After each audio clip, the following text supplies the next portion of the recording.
എഡ്യൂസ്മാർട്ട് സൊല്യൂഷൻസിന്റെ പുതിയൊരു വീഡിയോയിലേക്ക് സ്വാഗതം. CBSE അടുത്ത അധ്യയന വർഷം 9 മുതൽ 12 വരെ ക്ലാസുകളിൽ പരീക്ഷണാടിസ്ഥാനത്തിൽ ഓപ്പൺ ബുക്ക് പരീക്ഷ നടത്തുന്നു. നവംബർ ഡിസംബർ മാസങ്ങളിലായി തിരഞ്ഞെടുക്കപ്പെട്ട സ്കൂളുകളിൽ പരീക്ഷണാടിസ്ഥാനത്തിൽ നടത്തിയ ശേഷമാകും ഇക്കാര്യത്തിൽ അന്തിമ തീരുമാനമെടുക്കുക.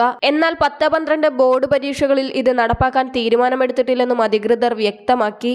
9-10 ക്ലാസുകളിൽ ഇംഗ്ലീഷ്, സയൻസ്, കണക്ക് എന്നീ വിഷയങ്ങളിലും 11-12 ക്ലാസുകളിൽ ഇംഗ്ലീഷ്, ബയോളജി, കണക്ക് എന്നീ വിഷയങ്ങളിലും ഇത്തരത്തിൽ പരീക്ഷ നടത്താനുള്ള മാനദണ്ഡങ്ങൾ ജൂണിൽ തയ്യാറാക്കും. ഓപ്പൺ ബുക്ക് പരീക്ഷയുടെ സാധ്യതകൾ പരിഗണിക്കണമെന്ന് പുതിയ ദേശീയ കരിക്കുലം ഫ്രെയിംവർക്കിൽ നിർദ്ദേശമുണ്ട്. തുടർന്ന് CBSE കരിക്കുലം കമ്മിറ്റിയുടെ ശുപാർശയ്ക്ക് ഡിസംബറിൽ ചേർന്ന ഗവേണിംഗ് കൗൺസിൽ യോഗം അംഗീകാരം നൽകി. പൂർത്തിയാക്കാൻ വേണ്ടിവരുന്ന സമയം, മൂല്യനിർണ്ണയത്തിന്റെ സാധ്യതകൾ, സ്കൂളുകളുടെ വിലയിരുത്തൽ എന്നിവയെല്ലാം അറിയാനാണ് പരീക്ഷണാടിസ്ഥാനത്തിൽ പരീക്ഷ നടത്തുന്നത്. പരീക്ഷ നടത്തിപ്പുമായി ബന്ധപ്പെട്ട കാര്യങ്ങൾ തീരുമാനിക്കാൻ ഡൽഹി സർവകലാശാലയുടെ സഹായം തേടും. കോവിഡിനെ തുടർന്ന് 2020-22 സർവകലാശാല ഇത്തരത്തിൽ പരീക്ഷ നടത്തിയിരുന്നു. പിന്നീട് പഴയ രീതിയിലേക്ക് മടങ്ങുകയും ചെയ്തു. 2025-26 അധ്യയന വർഷം മുതൽ 10-12 ബോർഡ് പരീക്ഷകൾ 2 തവണ നടത്താനും തീരുമാനിച്ചിട്ടുണ്ട്. ആദ്യ പരീക്ഷ നവംബർ-ഡിസംബർ മാസങ്ങളിലും രണ്ടാം പരീക്ഷ ഫെബ്രുവരി-മാർച്ച് മാസങ്ങളിലും നടത്തുമെന്നാണ് വിവരം. 2 തവണയും എഴുതുന്നവരുടെ മെച്ചപ്പെട്ട സ്കോറാകും തിരഞ്ഞെടുക്കുക.